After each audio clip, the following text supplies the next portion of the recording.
A California man killed his wife and hid her body in their home before he fatally shot 4 people during a gun rampage, police have said. "We believe that's probably what started this whole event," Tehama County Assistant Sheriff Phil Johnston told reporters on Wednesday. Kevin Jansen Neal, 43, fired into an elementary school in Rancho Tehama, but was stopped from entering by teachers.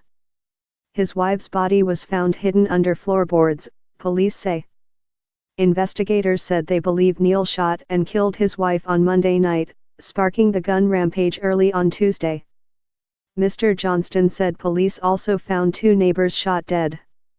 The victims were involved in an ongoing dispute with Neal that led to an assault with a deadly weapon charge against him last January, authorities said. He killed 2 others who police said appeared to have been shot at random.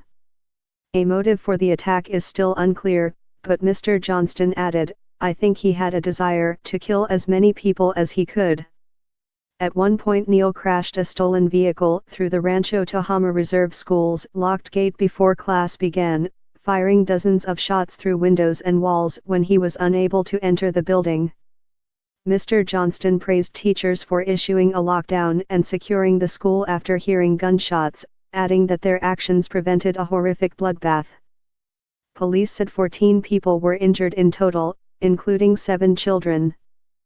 1 child at the school was shot in the chest while other children were mainly hurt by broken glass, Mr. Johnston said. The family of Alejandro Hernandez, 6, created a GoFundMe account to help raise money for his health care costs after he was shot in the chest and foot. Police said 2 semi-automatic rifles, also known as assault rifles, that were used by the gunman were recovered from one of the crime scenes. Mr. Johnston said the guns were obtained in an illegal manner and manufactured illegally. According to court documents, a restraining order taken out against him following an incident with his neighbors in January would have required him to forfeit any firearms. During the attack, Neal also wore a military-style assault vest capable of storing multiple rounds of ammunition.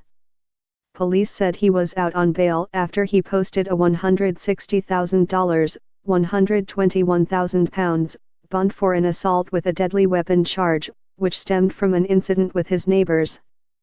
A woman, who identified herself as Neal's mother, told the Associated Press news agency that Neal called her before the attack and said, "I am on a cliff and there's nowhere to go."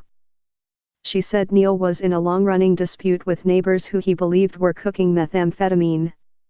She added that Neal, who was raised in North Carolina, had been working as a cannabis farmer and had recently married his longtime girlfriend.